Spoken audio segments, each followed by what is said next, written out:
사무엘상 3장 1절부터 9절입니다.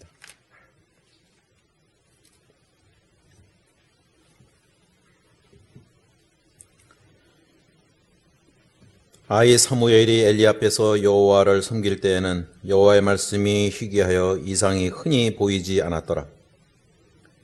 엘리의 눈이 점점 어두워가서 잘 보지 못하는 그때에 그가 자기 처소에 누웠고 하나님의 등불은 아직 꺼지지 아니하였으며 사무엘은 하나님의 궤에 있는 여호와의 전 안에 누웠더니 여호와께서 사무엘을 부르시는지라. 그가 대답하되 내가 여기 있나이다 하고 엘리에게로 달려가서 이르되 당신이 나를 부르셨기로 내가 여기 있나이다 하니 그가 이르되 나는 부르지 아니하였으니 다시 누우라 하는지라. 그가 가서 누웠더니 여호와께서 다시 사무엘을 부르시는지라. 사무엘이 일어나 엘리에게로 가서 이르되 당신이 나를 부르셨기로 내가 여기 있나이다 하니 그가 대답하되 내 아들아 내가 부르지 아니하였으니 다시 누우라 하니라. 사무엘이 아직 여호와를 알지 못하고 여호와의 말씀도 아직 그에게 나타나지 아니한 때라. 여호와께서 세 번째 사무엘을 부르시는지라. 그가 일어나 엘리에게로 가서 이르되 당신이 나를 부르셨기로 내가 여기 있나이다 하니 엘리가 여호와께서 이 아이를 부르신 줄을 깨닫고 엘리가 사무엘에게 이르되 가서 누웠다가 그가 너를 부르시거든 네가 말하기를 여호와여 말씀하옵소서 주의 종이 듣겠나이다 하라 하니 이에 사무엘이 가서 자기 처소에 누우니라. 아멘.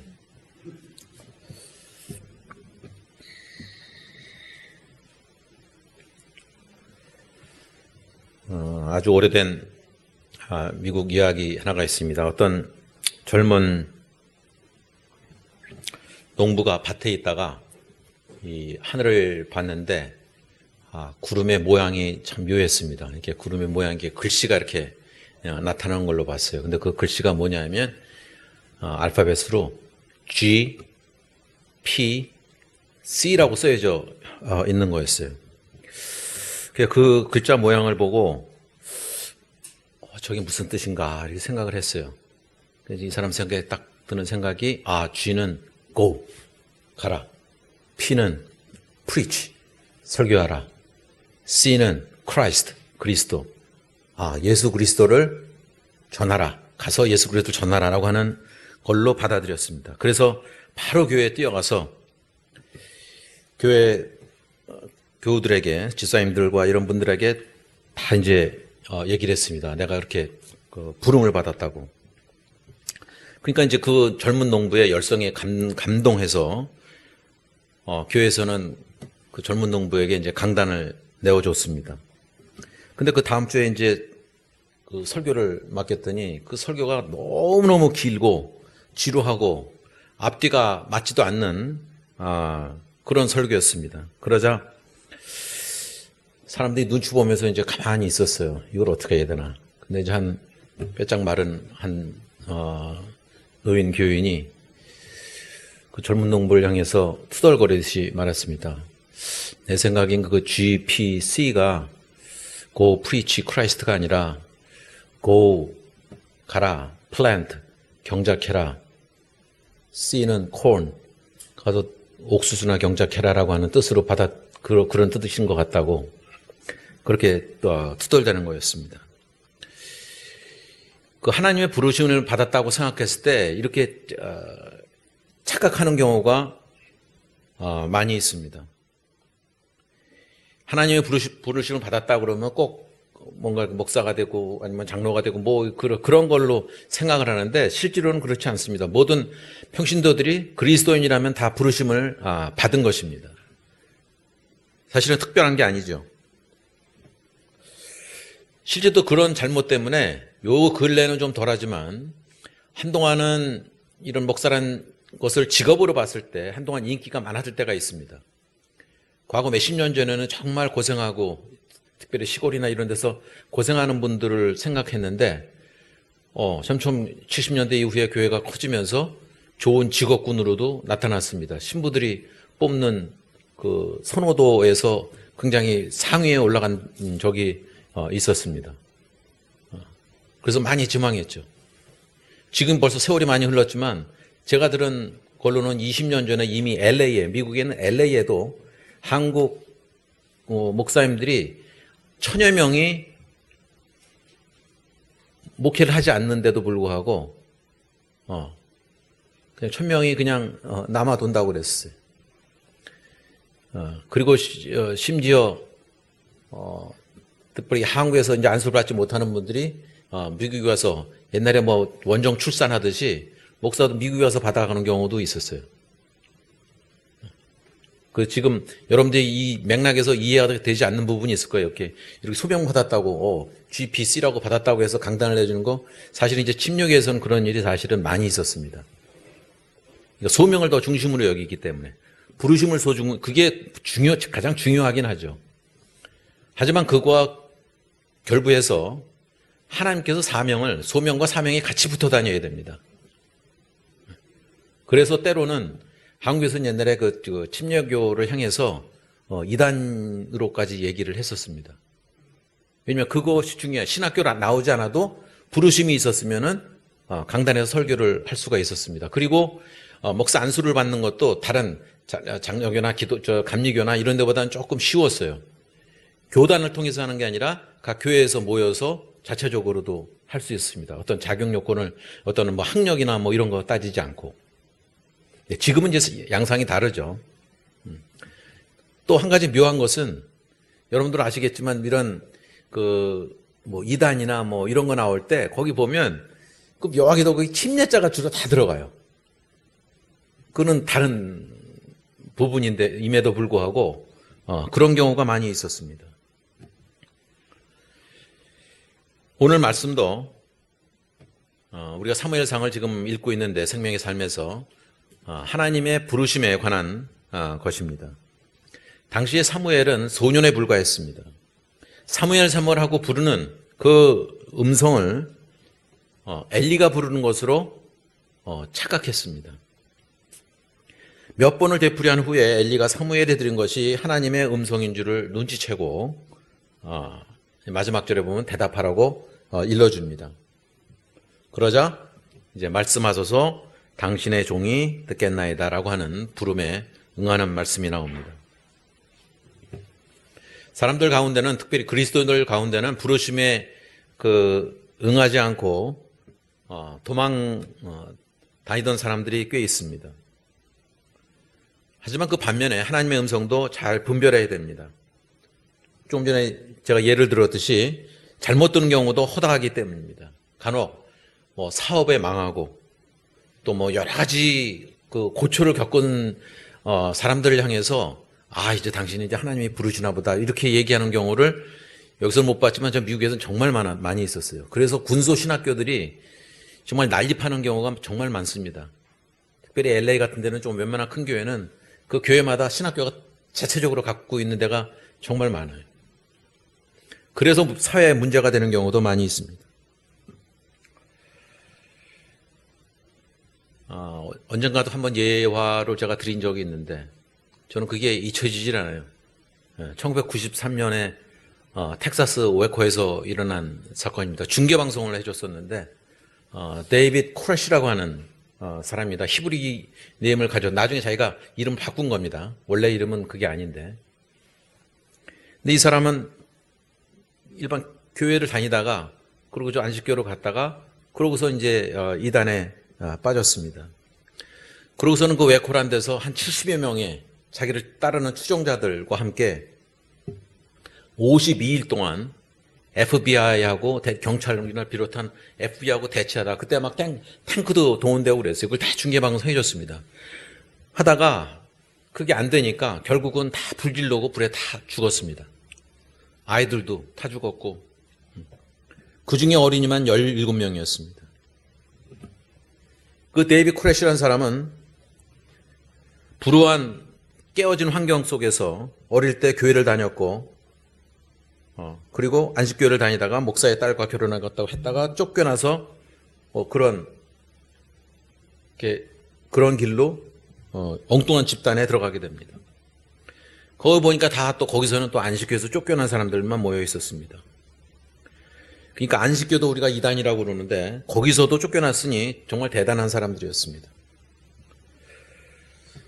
그 모임을 통해서 그는 뭔가를 잘못 들었습니다.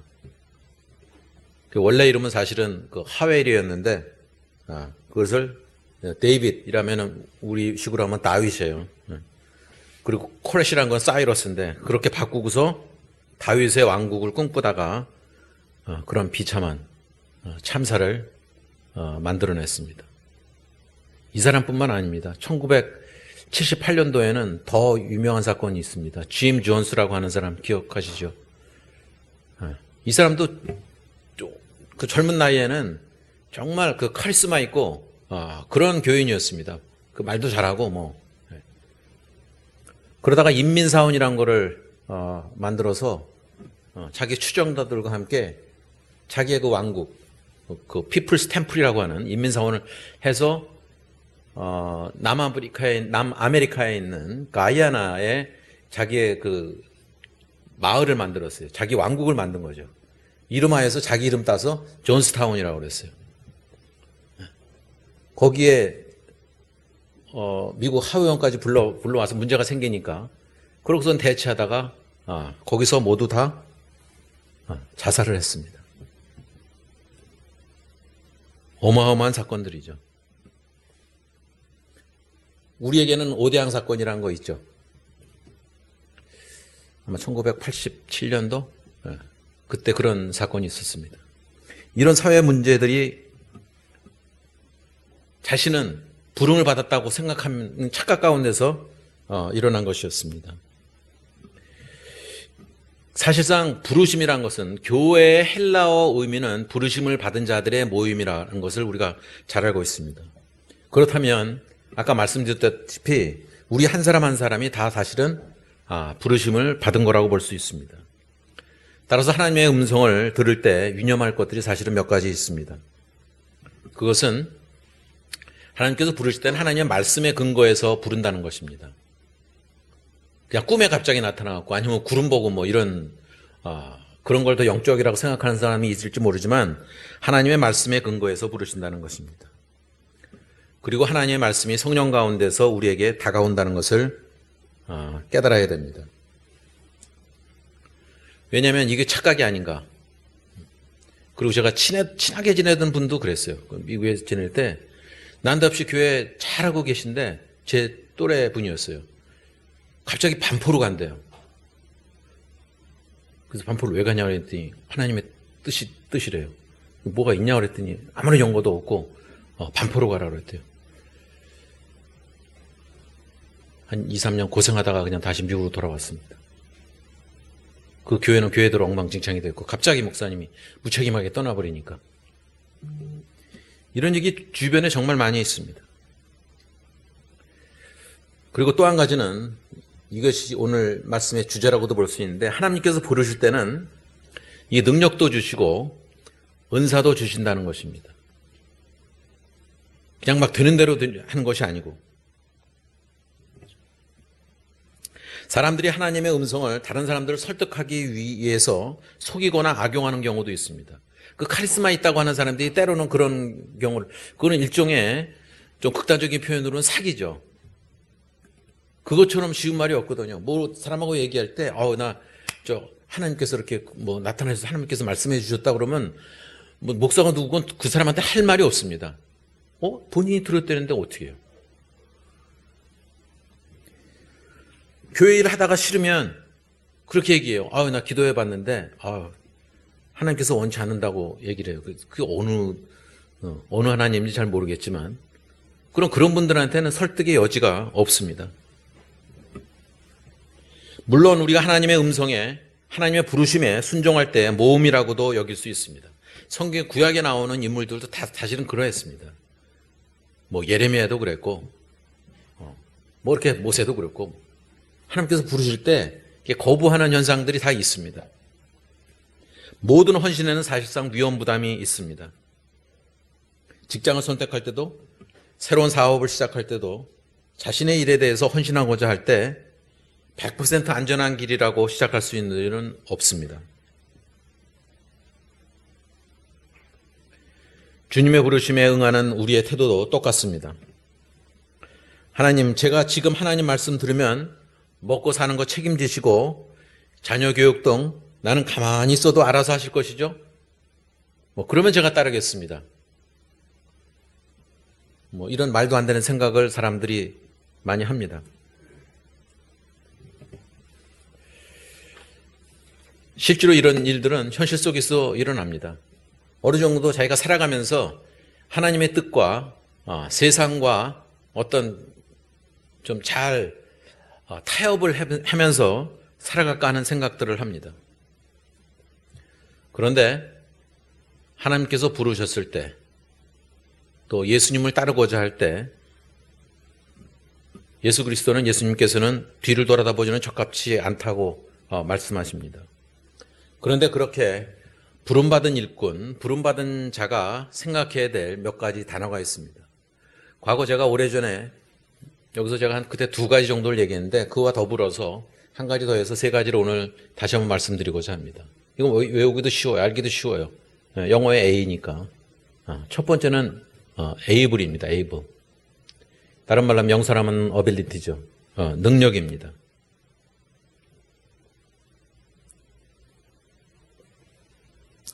부르심을 받은 사람들은 능력을 키워야 됩니다. 그건 빌립보서에도 나와 있죠. 주 안에서 능치 못할 일이라는 것은 주님께서 힘을 주시기 때문에 그 동시에 자기의 능력을 키워야 됩니다. 성경에 나오는 인물들이 그러했고 지금의 시대가 그런 사람들을 사실은 요구하고 있습니다. 제가 중고등학교 때, 물론 오래전 얘기지만 중고등학교 때 제일 듣기 싫어했던 말이 있습니다. 공부 못하는 애들이나 교회 열심히 다닌다는 그런 말이었습니다. 또 제가 음악에 대한 관심을 갖게 되면서는 나중에는 음악을 비롯한 모든 분야에서 뒤처지는 사람들이 교회 음악을 다루게 되고 교회 일에 관한 관련된 일을 한다는 것이었습니다. 실제로 현실적으로 지금은 이름이 바뀌었는지 모르지만 연세대학교에 음악과가 있습니다. 다른 음악과 다 있는데 그 가운데서도 또 지금 이름 바꿨는지 모르겠어요. 종교음악과라는 거 있어요. 근데 그 모든 일반 음악가보다 종교음악가는 그 말하자면 기독교 음악인데 그게 커트라인이 제일 낮았어요. 그러니까 성악을 하더라도 기본 연대 성악가보다는 종교음악과의 성악 전공이 또 있는데 거기는 더 낮은 거예요. 그 왜 그래야 되는가? 제가 한 오래전에 미국에 가자마자 거의 한 30년 더 되네. 한 35, 6년 전에 우리 김영 선생님이 나온 그 학교 UT 어스틴에 학교를 다니던 분이 있어요. 작곡을 하시던 분이에요. 제가 그분을 만나서 얘기를 나눈 중에 그런 얘기를 하더라고요. 그 작곡하는 사람들이 성가를 작곡하기 싫어한다는 거예요.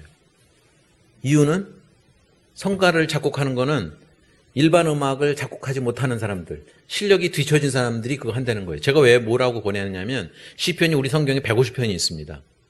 이 150편을 토대로 해서 한번 그 평생의 작업으로 150편을 모두 한번 작곡, 우리말로 가사를 해서 작곡을 해보면 어떻게 되니까 그거를 하면은 자기 그 위신이 떨어진다는 거예요. 자기 명예가. 근데 그분의 그 아버지도 목사님이셨어요. 이제 그때 제가 그것도 참 놀랐습니다. 왜 저렇게 생각을 할까? 그러니까 교회 다니는 사람들이 일반 다른 회사나 아니면 일반 직장인보다 그런 능력이 떨어진다는 그런 평가를 받고 있다는 것은 우리 그리스도인 한 사람 한 사람들이 생각해 봐야 될 문제라고 생각합니다. 그래서 본인은 하여간 그분은 자기는 관심이 없다는 얘기였습니다. 그리고 제가 실제로 경험한 것도 제가 나온 그 사우스턴 배프티스트 세미나리라는 데가 어마어마하게 큰 데입니다. 지금은 학생 수가 얼마인지 모르지만 그 당시에 4천 몇백 명이었어요. 아마 전 세계에서 가장 큰 신학교라고 불려요. 그 안에 교회음악과가 또 있습니다. 물론 제가 거기서 이제 MD부를 하면서 시간이 나서 거기에 이제 그 박사과정에 있는 사람들 연주회를 교회음악과 연주를 갔었습니다. 근데 그때 제가 충격을 받았죠. 못 들어주겠어요. 어떻게 저런 분이 박사과정을 졸업하고 있나. 한 4번의 자기 연주회를 해야 되거든요. 그 과정 중에. 근데 정말 참 힘든 거예요. 저런 분들이 나와서 음악계에서도 인정을 받고 활동을 할 수 있을까? 그런 의심이 생겼습니다. 나중에 보니까 그런 실기에 있어서는 정말 그 학교에서도 그렇게 큰 학교고 유명한 학교지만 가문에 콩나듯이 이따금씩 수준에 있는 학생들이 배출된다는 것이었습니다. 교회 내에서도 이 한 개인마다 그리스도인마다 실력을 키워야 되고 교회도 실력을 키워야 됩니다. 특별히 젊은이들의 경우는 더욱더 그러합니다. 능력 있는 그리스도인이 되어야 됩니다. 영적인 분야와 동시에 지적인 면에서도 마찬가지입니다. 그리스도인이 세상에서는 무시받을 정도의 실력을 소유해서는 하나님의 영광을 가질 뿐더러 교회에도 별로 덕이 되지 않습니다. 저는 정말 오래전부터 그 미국의 그 신학 공부와 법학 공부 과정이 꽤 좋다고 여겼습니다. 차이가 뭐냐면 여기서는 신학교나 그 법대를 그냥 바로 고등학교 졸업하면 바로 가잖아요. 근데 미국에서는 그렇지 않습니다. 물론 이제 바이블 칼리지가 있지만 일반 대학을 나온 다음에 그 MDiv라는 거를 하게 되어 있습니다. 그리고 법학의 경우는 일반 대학을 나오고 그 다음에 3년을 거쳐서 JD라는 과정에서 그 법학을 공부하게 되어 있습니다. 그 이유는 여러 가지가 있는데 제가 살아보니 사람들과의 어떤 소통 아니면 사람들과의 관계 그리고 상식 뭐 이런 것들을 통해서 기본적인 것들을 알고서 하는 게 좋다는 거죠. 그렇지 않은 경우는 독선에 빠지기가 쉽고 자기 아집에 빠지기가 쉽습니다. 목회와 법을 다루는 사람만큼 상식이 필요한 사람이 없다고 저는 생각합니다. 법에도 특별법이 있고 일반법이 있습니다. 우리가 육법, 전서 그런 것도 얘기하지만 그 외에 특별법도 무수히 많습니다. 그 중에서도 재판에서는 판례가 우위를 차지합니다. 왜냐하면 그게 다 우선되기 때문에. 그러니까 현재의 어떤 상황들, 시대가 다르면서 그런 변화되는 과정들을 잘 인지하고 있어야 됩니다. 그런 면에서 정말 그리스도인의 사명은 하나님께서 부르셨을 때 생각해야 될 것들이, 고려해야 될 것들이 정말 많이 있습니다. 영적인 것과 더불어서 그런 지적인 것을 겸비하는 우리가 모두 되어야 될 줄 믿습니다. 두 번째로 생각해 볼 것은 두 번째 A는 available입니다. availability라고도 볼 수 있죠.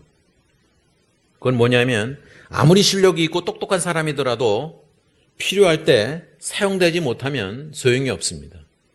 그 available 해야 됩니다. 필요로 할 때 여기 있는 말 중에서 저 참 이 단어 좋아하는데 영어에서는 내가 여기 있나이다. Here I am. 이사야도 그랬고 이 말은 정말 중요합니다. 하나님께서 부르셨을 때 Here I am. 내가 여기 있나이다. 집에서도 만약에 부모가 불렀을 때 나 여기 있어요.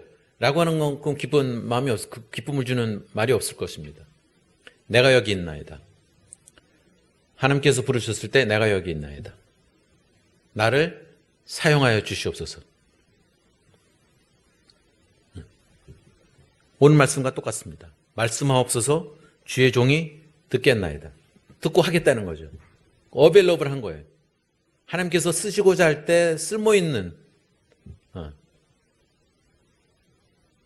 옛날에 우리 소똥도 약에 쓰려면 없다는 그런 말 속담도 있듯이 필요할 때 그 자리에 있어야 됩니다.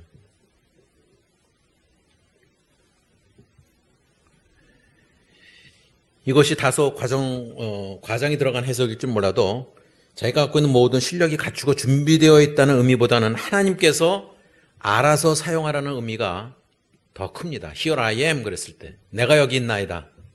하나님께서 마음대로 사용하십시오. 내 뜻대로가 아니라 하나님의 뜻대로 사용하시옵소서 라고 하는 뜻입니다. 그릇에도 귀중한 것을 담는 것과 그렇지 않은 것이 있을 수 있습니다. 하나님께서 구약의 선지자들을 부를 때도 그러하셨고 신약에서도 예수님께서 나를 따르라 라고 말씀하셨을 때에도 연륜 있고 실력도 갖춘 준비된 일꾼을 불렀던 것은 아닙니다. 예수님께서 제자 삼을 때 어부를 부른 거죠. 필요할 때 내가 여기 있습니다 말하는 것이 훨씬 더 중요합니다. 예수님의 제자들이 그랬죠. 근데 그러할 때 하나님께서는 능력도 주셨습니다. 교회 내에서 재주 있고 능력 있는 사람이 교회 일에서는 요리조리 도망쳐 다니는 사람들이 간혹 있습니다. 회의할 때는 이것저것 하자고 해놓고 실제로는 하지 않는 그런 사람들이 있습니다. 자기가 바쁘다는 핑계로 빠지면서 다른 사람들에게 책임을 전가하는 경우를 봅니다. 노래를 잘하면서 그 찬양을 하지 않는 경우도 그렇고, 또 가르치는 은사를 받았으면서도 그런 거 하지 않고, 또 직장일로 사업으로 교회를 섬기지 못하는 사람들도 많이 있습니다. 남는 시간을 사용해서 주님의 일을 한다면 주님을 무시하는 행위와 같습니다. 집에서 아니면 자기 일터에서 자동차를 고치거나 아니면 허드렛 일을 할 때에도 항상 좋은 연장이 필요합니다. 언젠가도 말씀드렸지만 저는 한국에서는 전혀 그런 생각을 못 하다가 미국에 갔더니 모든 것이 다 비싼 거예요. 특별히 레이버 차지가 너무 비싼 거예요. 손으로 들어가는 것들은 다 비싼 거예요. 한국은 전자제품 고장나면 옛날에 전파사에 가면 그냥 정말 싸게 다 했잖아요. 가자마자 너무 놀래. 자동차에 대해서 아무것도 모르고 그 배터리 하나 가는 것도 몰라갖고 돈 주고 갈았다니까요.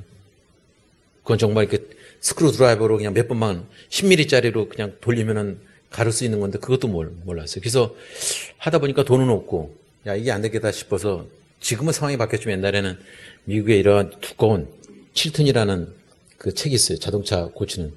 영어 공부할 겸 그거를 보고서 제가 스스로 하기 시작했습니다. 그러다 보니 제가 신학교에 있을 때는 많은 신학생들의 차를 제가 고쳐줄 정도가 됐습니다. 엔진하고 트랜스미션 빼놓고서는 다 제가 바꿔봤습니다. 그런데 그때는 영문도 모르고 이 연장을 그냥 싸구려를 그때 싼 거를 그냥 산 거예요. 근데 그건 나중에 부서져요. 잘 안 돼요. 그러니까 여러분들 자동차 고치는 데 가보면 연장이 무지하게 많죠. 여러분들이 혹시 하다못해 이발소 거기 가더라도 그 사람들이 쓰는 그 가위가 따로 있습니다. 우리는 아무거나 될 줄 알지만 그 사람들은 거기 있어요. 자기 연장이 따로 있습니다. 모든 사람들이 그 기술자들은 자기 연장들을 따로 다 갖고 다닙니다. 그리고서는 남이 건드리지도 못하게 해요. 그거는. 근데 그만큼 그 연장이 중요합니다. 그때 보면 그 이름 있는 것들, 크래프트맨이라든지 아니면 과거에는 그게 유명했는데, 그 시어즈에서 나오는 거예요. 그런 걸 했으면 지금까지도 아마 쓸 수 있을 거예요. 왜냐하면 그때는 그거는 라이프타임 개런티예요. 평생 보장이에요. 이 사람들은 귀찮아서 안 하지만 저는 그걸 했어요. 전화를 걸면은 그거 뭐냐고 물어보고 새로 나온 걸로 바로 보내줍니다. 그만큼 연장이 사람들에게서는 중요합니다. 좋은 연장은 그 실력을 갖춘 그런 일꾼과도 마찬가지입니다. 그것이 그 연장이 적합한 장소에 적재적소에 있어야 사용할 수가 있습니다. 근데 좋은 연장이 있지만 그걸 사용할 때 어디 있는지 모르면 그 쓸모가 없는 겁니다. 우리가 하나님의 바로 그런 연장이 되어야 됩니다.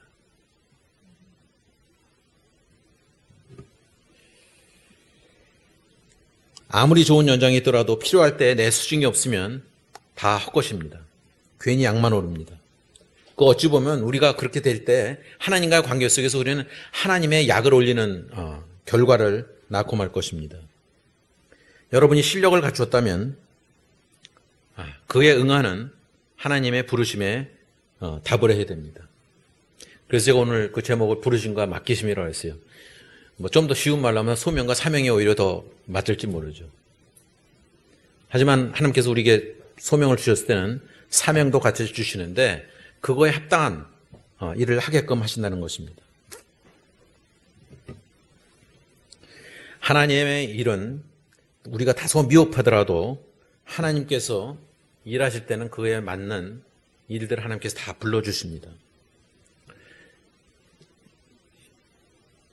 이게 사실 이해가 안 돼요. 우리가 사무엘상을 읽고 있으면서 한때 그래도 사울에게 기대를 거셨는데 사울이 안 되니까 결국에는 마치 촛대로 옮기듯이 다윗에게 옮겨가는 지금 과정에 있습니다.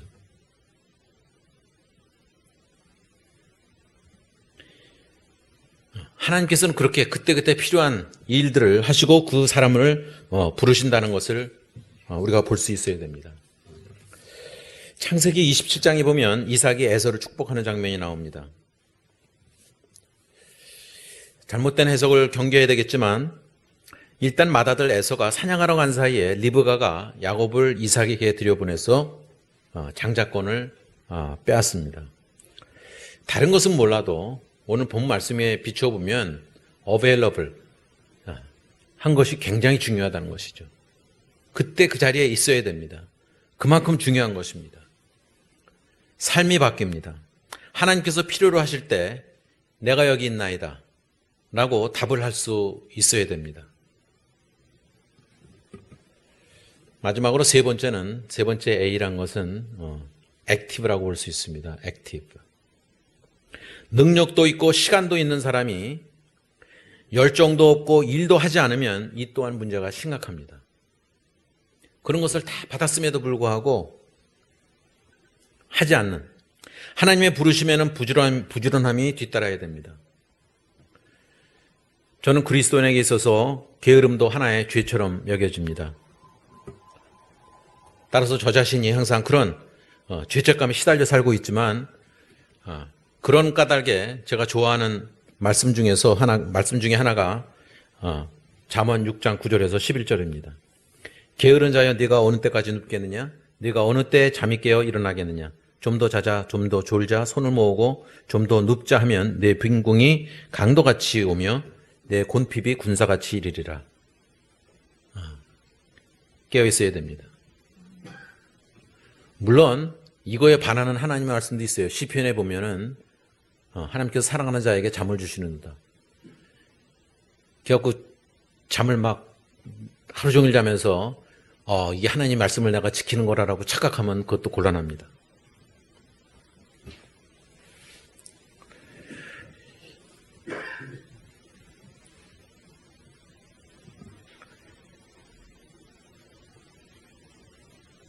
이런 문제로 인해서 점점 세월이 가면서 나이가 먹어가면서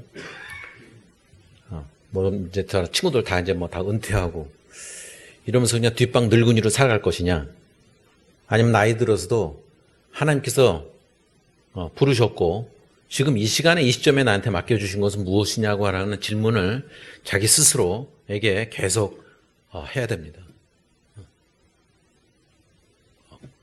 그것으로 인한 제 자신에게서는 그 내적 갈등이 엄청나게 심합니다. 지금 생각하면 굉장히 어리석었지만 과거 어렸을 때 뭔가 동기 유발이 됐었죠. 저희 가정 문제, 저희 큰 집으로 인해서 우리가 다 망해서 쫓겨나가고서 아주 가난한 생활을 할 때 전 책상 앞에다가 진 같은 그런 어리석은 짓은 알겠지만 앞에다가 복수라고 써놓고서 공부를 했어요.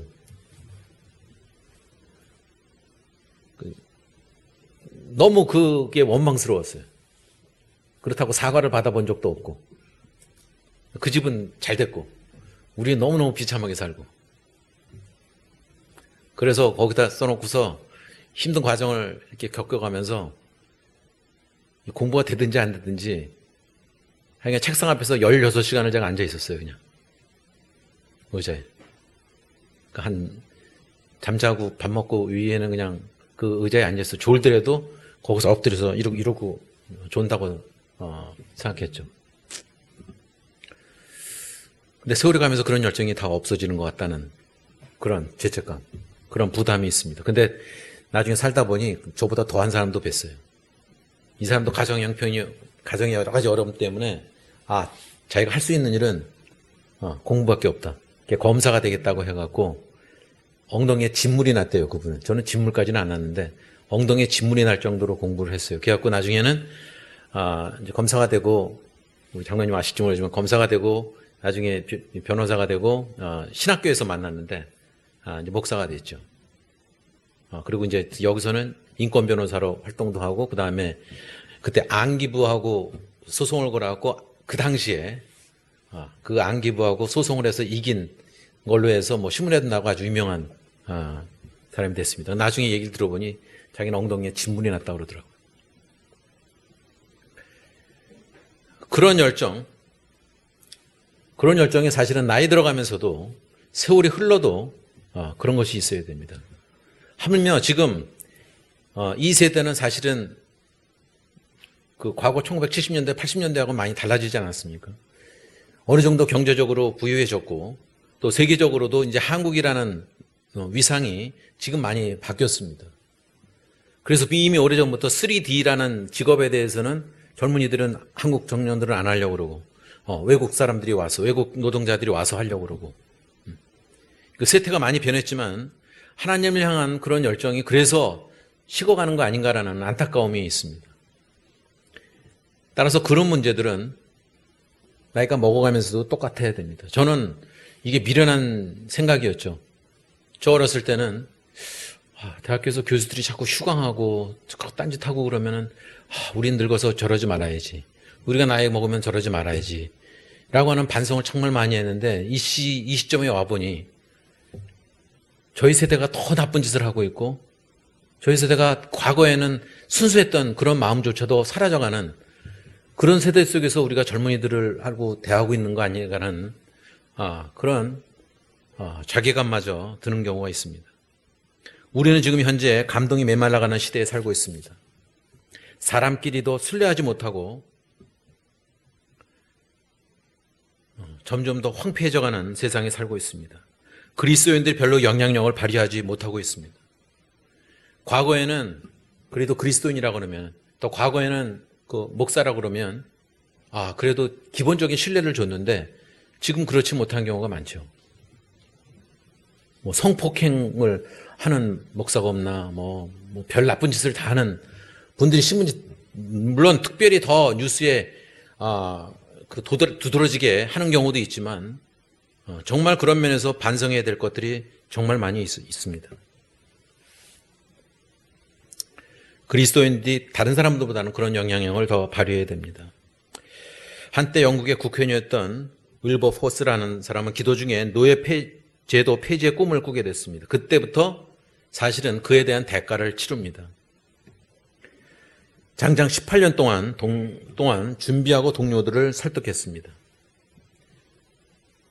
우리도 잘 알다시피 링컨 대통령도 마찬가지였습니다. 노예 제도를 폐지하기 위해서 대통령이 되겠다는 꿈을 꿉니다. 그 대가를 치릅니다. 그는 그 어린 나이에 사업에 실패하고 또 주의원에 낙선도 하고 사업에도 실패하고 의회 의장 선거에도 낙선하고 대통령 선거에도 낙선하고 국회의원 선거에도 그 상원의원에도 낙선합니다.